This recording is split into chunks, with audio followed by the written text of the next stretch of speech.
iyada oo maamulka waqooyi bari uu sheegay in khiyaano qaran ay ku kacday Fahimo Quuje dambina ay ku soo ogeen haddana saacadaha soo socda waxaa la tilmaamay in garoonka Cigaal International ee magaalada Hargeysa ay ka degayso Fahimo Quuje oo horey u ahayd xildhibaan ka tirsan baarlamaanka waqooyi bari balse sheegtay inay iska casishay xilkaasi sidoo kalena ay ka tanaasushay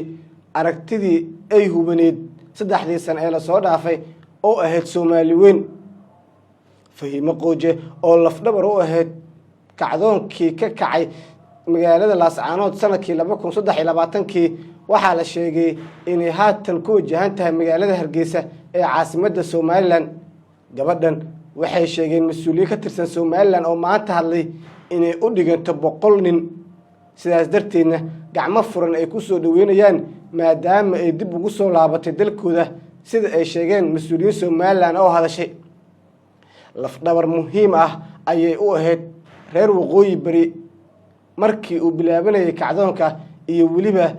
in maamul waqooyi bari halkan laga dhiso gabadhan oo ahayd xildhibaan waqooyi bari ah sidoo kale ka mid ah lafdhabaradii iyo aasaasyaashii maamulka waqooyi bari isbitaalka Amora Specialist waxa uu dalka keenay qalab casri ah oo adigoo aan qalin lagu marsin ama dawo lagu siin ayaa laga daaweynayaa hameeyirida ragga waxaan xaadir kugu ah isbitaalka dhaqaatiir PhD sidata oo 20 sano wax ka badan ka shaqeynayay cilmiga cudurrada ragga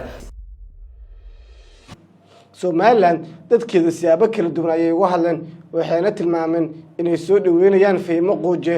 oo ay u arkaan inay tahay tiirkii ugu muhiimsanaa ee dib ugu soo laabtay Somaliland kadib 3 sano ka hor dagaal ka dhacay magaalada Laascaanood ee gobolka Sool